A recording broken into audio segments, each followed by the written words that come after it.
సర్వాధికారియు నిరంతర స్తోత్రార్హుడు యేసుక్రీస్తు వారి ప్రశస్త నామములో ఉదయకాలపు వర్తమానాల కొరకు ఎదురు చూస్తున్న మీ అందరికీ ఎమాన్యుయల్ మినిస్ట్రీస్ తరపున మా హృదయపూర్వకమైన వందనాలు కృతజ్ఞతలు తెలియచేస్తున్నాను.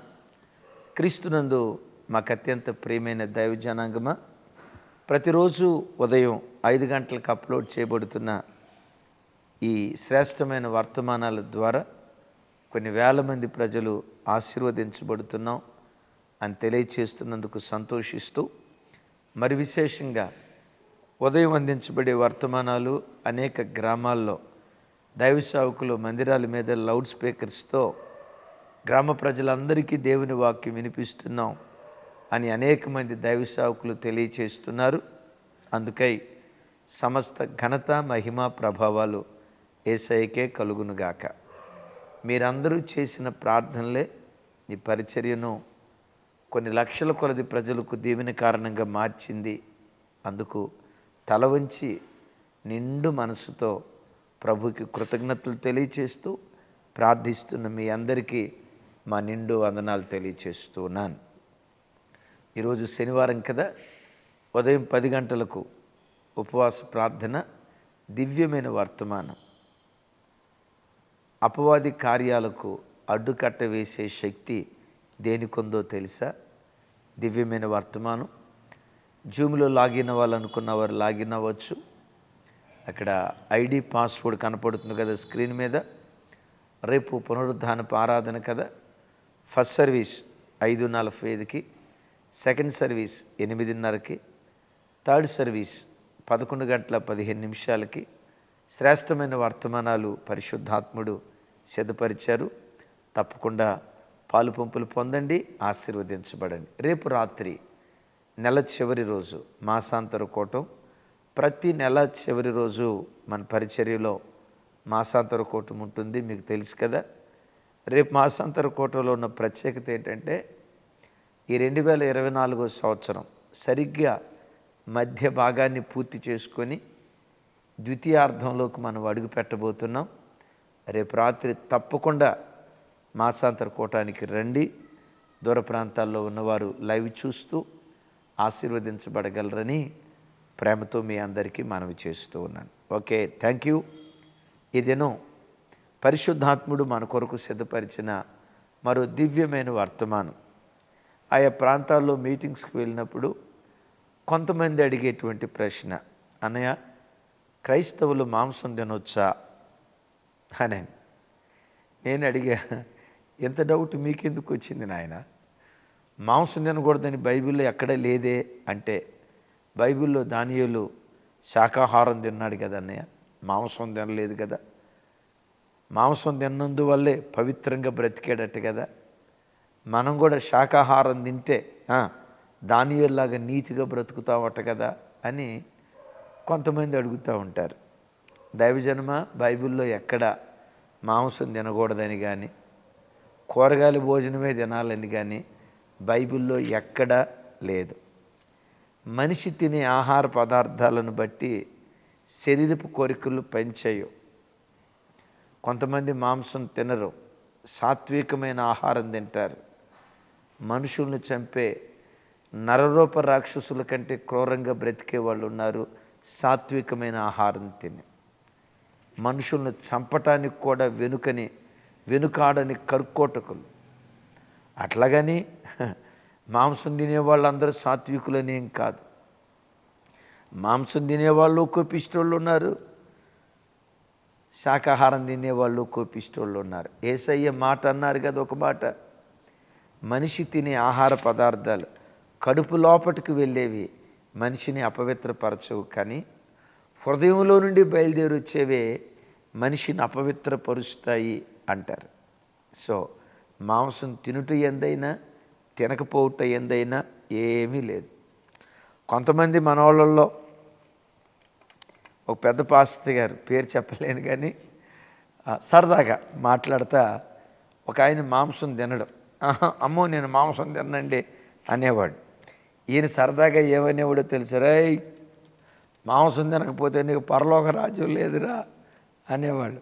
అట్టెట్లా అన్నా అంటే, అబ్రహాం ఇంటికి ఆ, యెహోవా దేవుడు వచ్చారు కదా, యెహోవా దేవుడు వచ్చినప్పుడు అబ్రహాము యెహోవా దేవునికి ఏం వండి పెట్టాడురా, దాని పేరు నేను చెప్పనులేండి ఇప్పుడు. ఆ, నువ్వు కూడా పరలోకం చేరాలంటే తప్పకుండా ఇది తింటేనే నువ్వు పరలోకానికి వెళ్తావని సరదాగా అనేవాడు. కూరగాయల భోజనం తింటేనే పరలోకానికి వెళ్తారు, నో. మాంసం తింటేనే పరలోకానికి వెళ్తారు, నో. నీ అలవాటును బట్టి ఏదైనా నువ్వు తినొచ్చు. మాంసం తిన్నందువల్ల శరీర కోరికలు పడతాయి అనేది 100% తప్పు తప్పు తప్పు తప్పు.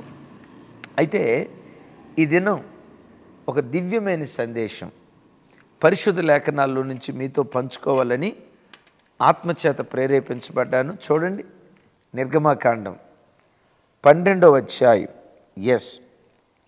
8వ వచనం.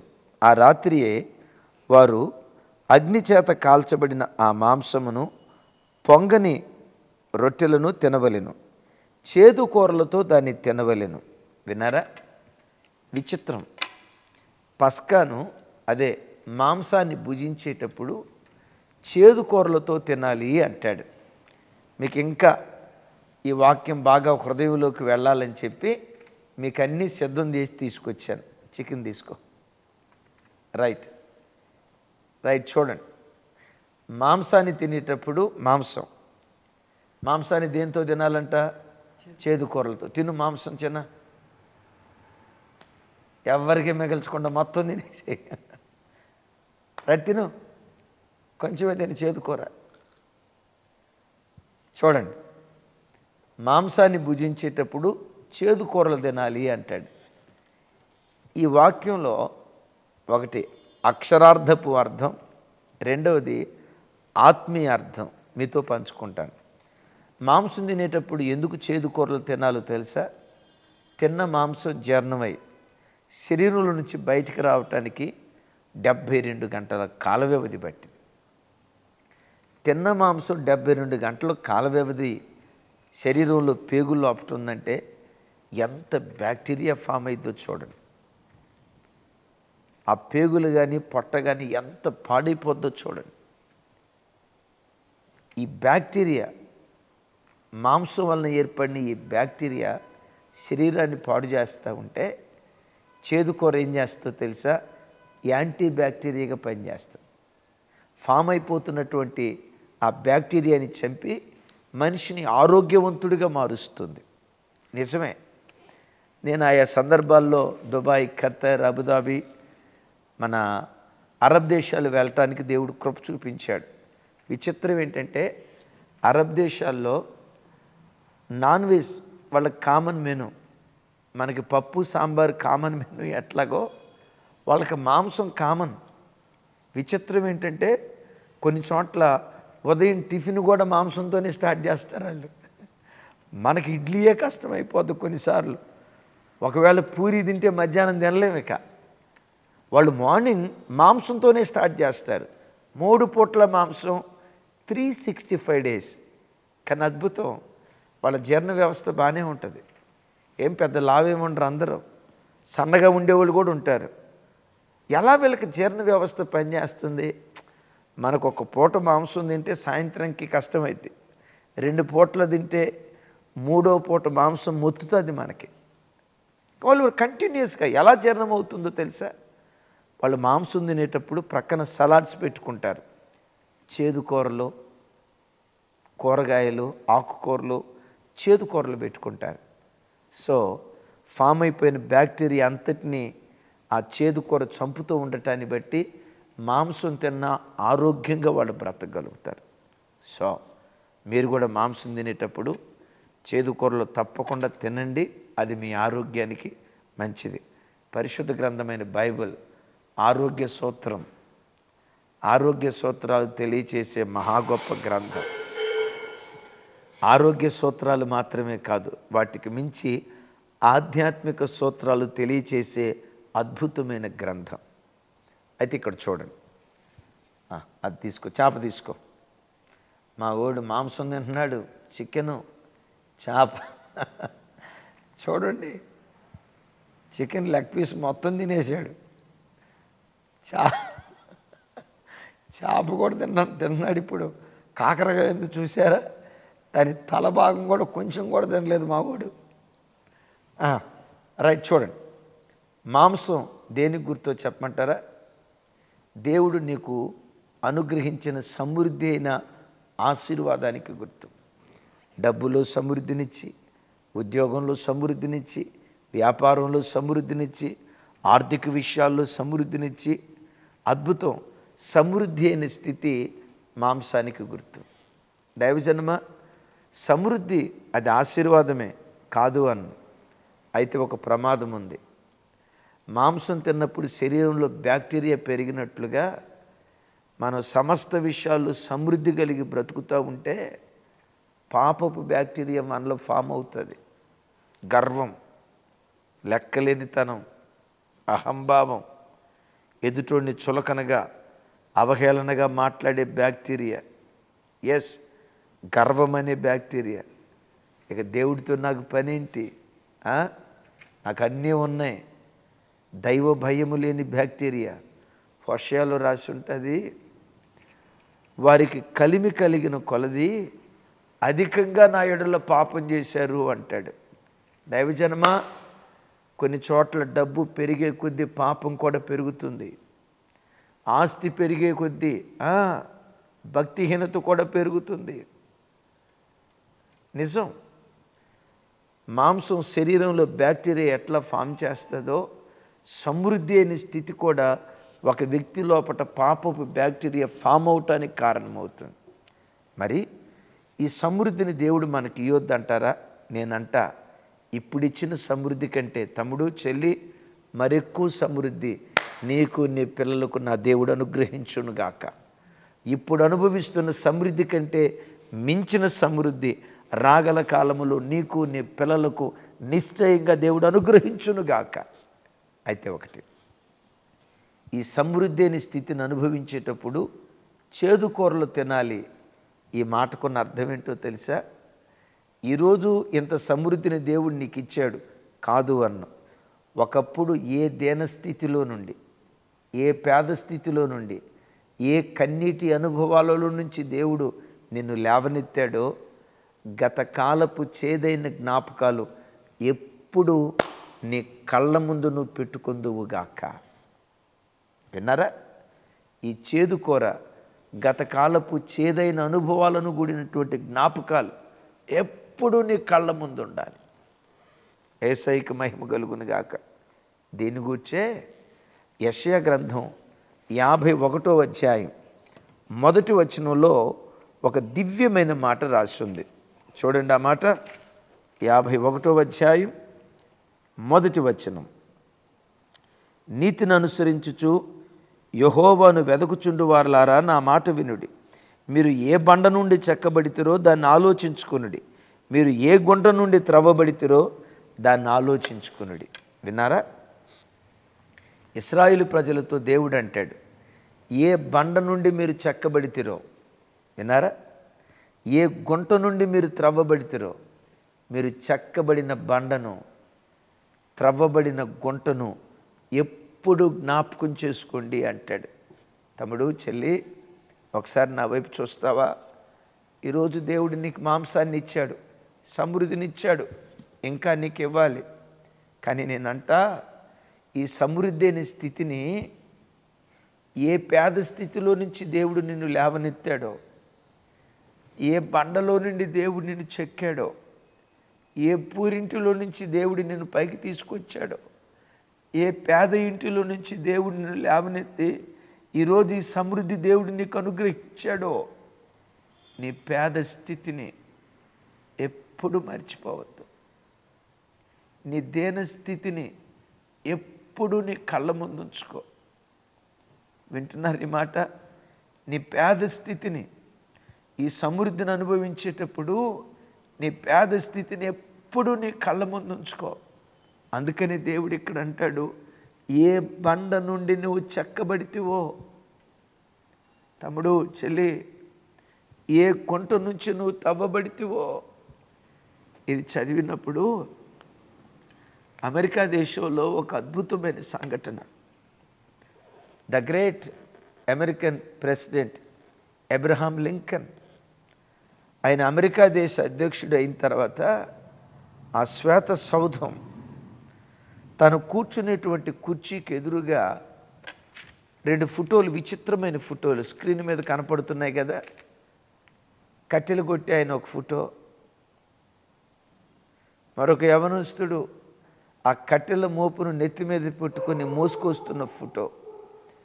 అబ్రహాం లింకన్ కూర్చున్న ఆ భవనం దగ్గరికి తన స్నేహితులు, తన తోటి ఉద్యోగస్తులు వచ్చి, అబ్రహాం లింకన్, ఈ శ్వేత సౌధంలో ఉన్న ఫోటోలు అన్నీ బాగున్నాయి, కానీ నువ్వు కూర్చున్న కుర్చీకి ఎదురుగా ఉన్న 2 ఫోటోలు ఉన్నాయే, కట్టెలు కొట్టుకునేవాడు ఫోటో పెట్టేవేంటయ్యా, ఆడెవడో కట్టెలు మోసుకుంటా వస్తున్నాడు, ఆడు ఫోటో పెట్టుకున్నావేంటయ్యా అని అన్నారట.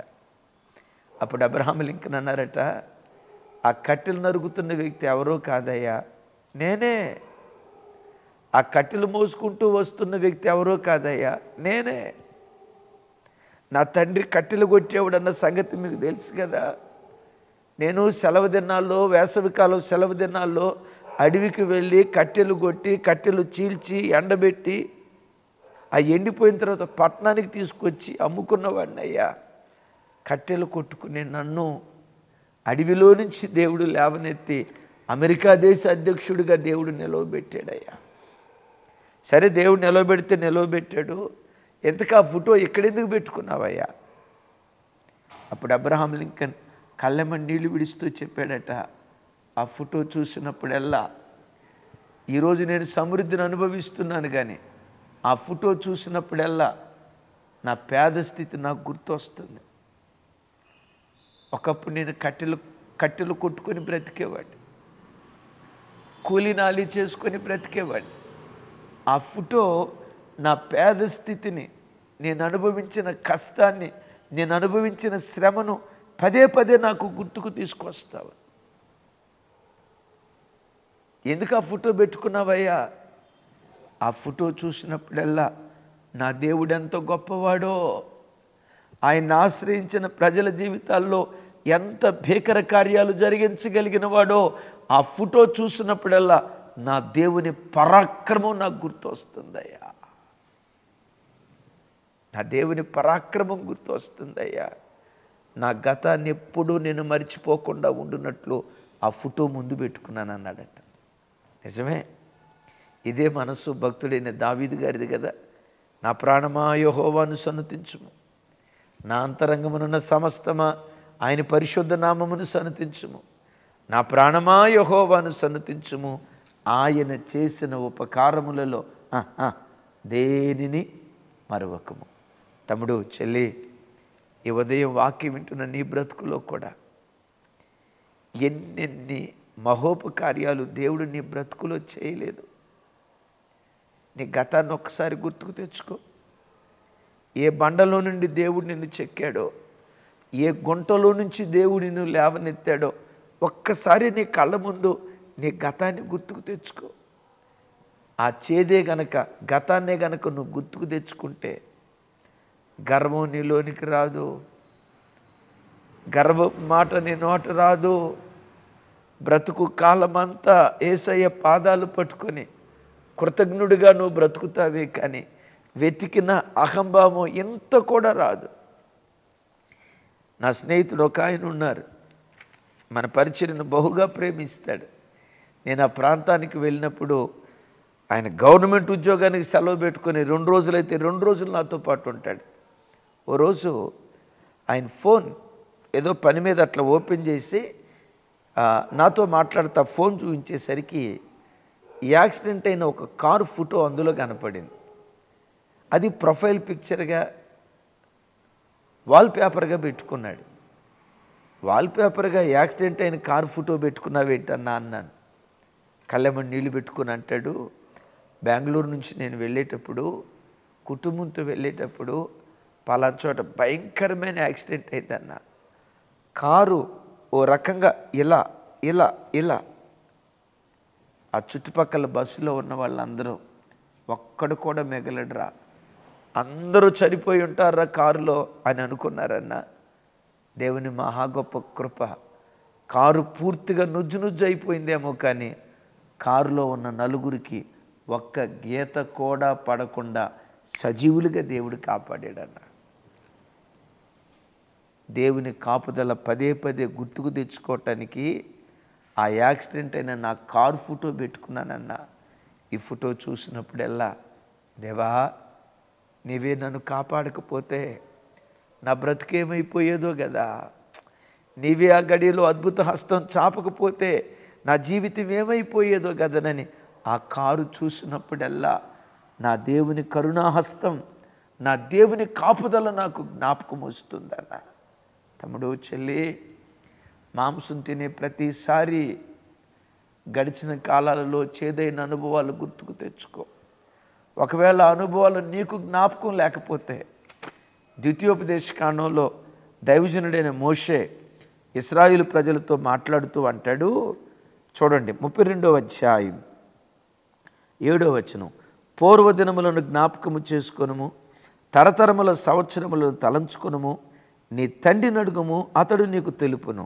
నీ పెద్దలను అడుగుము, వారు నీతో చెప్పుదురు. యేసయ్యకి మహిమ కలుగును గాక. ఎంత అద్భుతమైన మాటో చూడండి. పూర్వదినాలు జ్ఞాపకం చేసుకో, తరతరాల సంవత్సరాలు తలంచుకో. నువ్వు అనొచ్చు, పూర్వదినాలు నాకెట్లా తెలుస్తాయన్నా, తరతరాల సంవత్సరాల క్రితం ఏం జరిగిందో నాకెట్లా తెలుస్తుందన్నా. అందుకని అంటాడు, నీ తండ్రిని అడుగు, నీ పెద్దలను అడుగు. ఓ 30 సంవత్సరాల క్రితం నీ పూర్వ చరిత్ర చెప్తారు, ఓ 50 సంవత్సరాల క్రితం నీ తాతల చరిత్ర చెప్తారు, ఓ 70 సంవత్సరాల క్రితం మీ ముత్తాతల చరిత్ర చెప్తారు. మన చరిత్ర ఏంటో చెప్పంటారా? రెక్కాడితే కానీ డొక్కాడని పేద పరిస్థితి. ఎక్కడో ఆసాముల దగ్గరికి వెళ్ళి భిక్షాటన చేసుకొని వారు వేసిన ఎంగిలి మెతుకులు తిని బ్రతికినటువంటి బ్రతుకులు, కూలినాలి చేసుకొని బ్రతికిన బ్రతుకులు. తరతరాల సంవత్సరాల సంగతి ఒక్కసారి తలంచుకుంటే దేవుణ్ణి ఆరాధించకుండా మౌనంగా ఎలా ఉండగలం? క్రైస్తవ జన్మ, ఓసారి దేవుడు నాకు జ్ఞాపకం చేసిన సంగతి, అది మేబీ 2006-7 ఆ ప్రాంతం, ఆగస్టు నెల 2వ ఆదివారం. అప్పట్లో మనకు మందిరం లేదు. ప్రిన్సిపల్ డేవిడ్ గారని ఒక మంచి అన్న మనకు ఒక స్థలం తీసుకొని ఆ స్థలంలో మందిరానికి రేకుల షెడ్ ఇచ్చి ఫ్రీగా ఆరాధన జరిగించుకోమని ఇచ్చారు. వేసిన రేకుల షెడ్ మందిరం నిండిపోయింది. పక్కేమంటే కాస్త ఖాళీ ప్లేస్ ఉంటే పరదా పట్టలు కట్టాం ప్లాస్టిక్వి, అది నిండిపోయింది. రోడ్డు మీద టెంట్లు వేసాం, అది నిండిపోయింది. ప్రతి నెల 2వ ఆదివారం మన కమ్యూనియన్ సర్వీస్. ఉదయం 6 ఆ ప్రాంతంలో బయటకు వచ్చి చూస్తే మేఘావృతం అయ్యింది. ప్రభుని ఏడ్చుకుంటూ అడిగా, దేవా ఈరోజు బలారాధన, చాలామంది బిడ్డలు సెలవులు పెట్టుకొని వస్తారు ఆరాధనకి, మంచి వాతావరణం ఇవ్వయ్యా, వర్షం కురిస్తే ఆరాధన అన్యాయం అయిపోద్దయ్యా. ఏడుస్తూ ప్రార్థన చేశాను. 9ంటికి ఆరాధన స్టార్ట్ అయింది. విచిత్రం ఏంటో తెలుసా? ఆరాధన స్టార్ట్ అయిందో లేదో వర్షం కూడా స్టార్ట్ అయింది. టప టప టప టప వర్షపు చినుకులు. ఆ శబ్దం వినటంతో నా హృదయం కృంగిపోయి ఏడుస్తున్నా. దేవా 6 నుంచి 3 గంటల సేపు నీ దగ్గర ఏడ్చే కదయ్యా, మంచి వాతావరణం ఇవ్వమని. ఇప్పుడు వర్షం పడితే ఆరాధన ఎట్లయిపోద్ది? ప్రభా సహాయం చేయి ప్రభా అని ఎంత ప్రార్థన చేస్తే, ఏంటి ప్రభా వర్షం కురిపిస్తున్నావని నేను కొంచెం మనసులో ఆయాసపడుతున్నా. వర్షం పెరుగుతుంది. ఆ పరదా పట్టలు నాని, ఆ వర్షపు తుంపర్లు నానినటువంటి వర్షపు బొట్లు మందిరంలో పడుతుంటే బకెట్లు, ప్లేట్లు, తపేళాలు, గ్లాసులు అక్కడక్కడ పెడుతున్నారు. ఇలా జరుగుతూ ఉంటుండగా ఆత్మదేవుడు నా దగ్గరకు వచ్చి, జెర్మియా ఒకసారి తలపైకెత్తి టపాటపం పడుతున్న వర్షపు చినుకుల వైపు చూడు అని ఆత్మదేవుడు నా ప్రక్కనే ఉండి మాట్లాడినట్లుగా అనిపించింది. మనిషిని కదా, లోపట బాధ అయిపోయి, ఏముందా ఈడ చూడటానికి, ఏడెంత ఆరాధన ఇబ్బంది కలుగుతూ ఉంటే ఏముందాడ చూడటానికి అన్నట్లుగా మనసులో ఆయాసపడతా ఉంటే ఆత్మదేవుడు అంటారు, ఒకసారి చూడు. టపాటపా పడుతున్న వర్షపు చినుకుల వైపు చూశా. దేవుడు అంటారు, ఇది చూస్తూ ఉంటే నీకే జ్ఞాపకం వస్తుంది? అలాగే చూస్తా ఉన్నా. టపాటపమని పడుతున్న వర్షపు చినుకులు, ఆ బొట్లు, కింద పెట్టినటువంటి బకెట్లు, ప్లేట్లు. ఆత్మదేవుడు 30 సంవత్సరాల క్రితం నా బాల్య దినాల్లో జరిగిన సన్నివేశాలు జ్ఞాపకం చేస్తున్నాడు. విన్నారా? ఓ 35 సంవత్సరాల క్రితం బాల్య దినాల్లో జరిగిన సన్నివేశాలు జ్ఞాపకం చేస్తున్నాడు. ఏంటో ఆ సన్నివేశాలు తెలుసా? మాదొక తాటాకులిల్లు. ఈ ముసురు పుట్టినప్పుడు వర్షానికి తాటాకులు నాని, ఆ తాటాకులో నుంచి వర్షం చినుకులు టపాటపమని నేల మీద పడతా ఉంటే అక్కడ బకెట్టు, ఇక్కడ ప్లేట్లు పెట్టి రాత్రంతా జాగారం చేసిన బాల్య దినపు జ్ఞాపకాలు దేవుడు గుర్తుకు తెస్తున్నాడు. దేవుడు అంటాడు, ఇర్మియా, గొర్రెల దొడ్డిలో నుంచి దావీదును లేవనెత్తినట్లుగా పూరింట్లో నుంచి నిన్ను లేవనెత్తాను రా. ఏ బండ నుండి నిన్ను చెక్కానో, ఏ గుంట నుండి నిన్ను త్రవ్వానో ఒకసారి గుర్తుకు తెచ్చుకోవా? ఆత్మదేవుడు ఎప్పుడైతే ఆ మాట అన్నాడో నా గుండె బ్రద్దలైపోయిందండి. పిచ్చోడు ఏడ్చినట్టు ఏడుస్తున్నా. నా బాల్య దినపు జ్ఞాపకం వచ్చి, దేవా, పేదింట్లో పుట్టిన వాళ్ళమయ్యా, బలమైన సామాజిక వర్గం కాదయ్యా, ఎన్నిక లేని కుటుంబాల్లో పుట్టిన వాళ్ళమయ్యా, గొర్రెల దొడ్లో నుంచి దావీదును లేవనెత్తినట్లుగా ఆ పూరింట్లో నుంచి నన్ను నువ్వు లేవనెత్తావయ్యా అని పిచ్చోడు ఏడ్చినట్లుగా ఏడవటం ప్రారంభించా. హృదయంలో నుండి ఒక తెలియని కృతజ్ఞత ఆరాధన బయలుదేరింది. దైవజనమా, ఎప్పుడు నీ జీవితంలో మాంసం తినేటప్పుడు చేదు కూరలు ఎందుకు గుర్తుకు తెచ్చుకోవాలో తెలుసా? ఈరోజు దేవుడు నీకు సమృద్ధి అనుభవించి ఉండొచ్చు. ఆ చేదు కూరలు గుర్తుకు తెచ్చుకుంటే హృదయం అంతా కృతజ్ఞత ఆరాధనతో నిండుకుంటుంది. గర్వం నీ లోపటికి రాదు, వెతికిన అహంభావం నీ లోపటికి రాదు. దీనుడిపై దేవుని పాదాల దగ్గర బ్రతుకుతావు. నన్ను ఒక మాట చెప్పమంటారా? నా గతం గుర్తొచ్చినప్పుడల్లా ప్రతిరోజు గుర్తుకు తెచ్చుకుంటాం. నా హృదయంలో ఉండేది ఏంటో తెలుసా?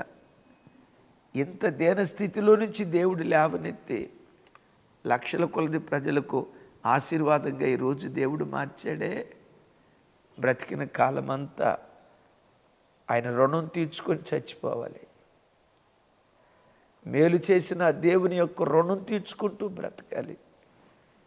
పిడికిడి ఎంగిలి మెతుకులు కుక్కకేస్తే ఆ ఎంగిలి మెతుకులు తిన్న కుక్క మన వాకిడి దగ్గర బాంచి కాళ్ళు మొక్కుతానని బ్రతుకు కాలమంతా అది బానిసగా కృతజ్ఞత కలిగి మన వాకిడి దగ్గర ఉంటుందే. యేసయ్య నీకు నాకు చేసిన మేళ్ళు అవి గుర్తుకు తెచ్చుకుంటే పాపం జోలి వెళ్ళం. పాపం చేయాలనే మనసు రాదు. దేవునికి దుఃఖాన్ని తెప్పించాలనే ఆలోచన రాదు. అయ్యో, ఎంత స్థితిలోకి తీసుకొచ్చిన ఆ దేవునికి నేను ఎలా ద్రోహం చేయగలనని బ్రతుకు కాలమంతా ఆయన కాళ్ళు పట్టుకొని బ్రతకటానికి దేవుడు కృప చూపిస్తాడు. ఆమేన్. మాంసం తినేటప్పుడెల్లా చేదు కూరలు తినాలి. మాంసం తినేటప్పుడెల్లా చేదు కూరలు తినాలి. మా వాడు అసలు తినలా ఈ చేదు కూర. పర్లేదు, మాంసం తినేటప్పుడెల్లా చేదు కూరలు తినాలి. రైట్? దేవుడు ఎంత సమృద్ధికి తీసుకెళ్ళినా, ఏ పెంట కుప్పల మీద నుంచి దేవుడు మనల్ని లేవనెత్తాడో ఎప్పుడు అది జ్ఞాపకం చేసుకొని కృతజ్ఞతతో ఆ యేసయ్య కొరకు బ్రతుకుదాం. అటు కృప మనందరికీ దేవుడు దయచేయునుగాక. ప్రార్థన. తండ్రి, మీకు స్తోత్రాలు. మాతో మీరు మాట్లాడిన శ్రేష్టమైన మీ వాక్కుల కొరకు స్తోత్రాలు. అవును నాయన, మా సమృద్ధి కొన్నిసార్లు మమ్మల్ని పాడు చేస్తుంది. అలాంటి పరిస్థితిలో మా చేదైన అనుభవాలు కళ్ళ ముందు ఉంచుకొని కృతజ్ఞతగా బ్రతికే కృప నాకును నీ ప్రజలకును దయచేయండి. దేవా, ఎంత కూడా గర్వం మాలో బయలుదేరకూడదయ్యా. ఎన్నడూ మీకు వ్యతిరేకంగా మేము పాపం చేయకూడదయ్యా. ఎంగిలి మెతుకులు తిన్న క్రొక్క బ్రతుకు కాలమంతా మా వాకిడి దగ్గర పడి ఉంటుంది. దానికే అంత కృతజ్ఞత ఉన్నప్పుడు మాకు ఎంగిలి మెతుకులు కాదయ్యా, మా కొరకు సిలువలో సర్వస్వాన్ని నువ్వు ధారపోసి నరకాగ్ని నుంచి తప్పించావు. బ్రతుకు కాలమంతా మీకు కృతజ్ఞతగా బ్రతికే భాగ్యం మాకు దయచేయమని చేతులెత్తి నీ ప్రజలను ఆశీర్వదిస్తూ, అయ్యా ఇప్పుడిచ్చిన సమృద్ధి కంటే రాగల కాలంలో మరెక్కువ సమృద్ధి యేసు నామం పేరిట నీ పిల్లలకు మీరు అనుగ్రహించుదురుగాక. సమస్త ఘనత మహిమ ప్రభావాలు మీకే ఆరోపిస్తూ యేసు నామంలో ప్రార్థించి పొంది ఉన్నాను తండ్రి, ఆమేన్. తండ్రి అయిన దేవుని ప్రేమ, కుమారుడైన యేసుక్రీస్తు వారి దివ్య కృప, పరిశుద్ధాత్మదేవుని సహవాసం మనకు సకల పరిశుద్ధులకు సదా తోడయుండి నడిపించునుగాక. ఆమేన్. Thank you. ఈరోజు ఉదయం 10 గంటలకు ఉపవాస ప్రార్థన. అపవాది కార్యాలను అడ్డగించే శక్తి దేనిలో ఉందో తెలుసా? విందాం, ఆశీర్వదించబడండి. విన్న వర్తమానం కొన్ని వేల మందికి షేర్ చేయండి.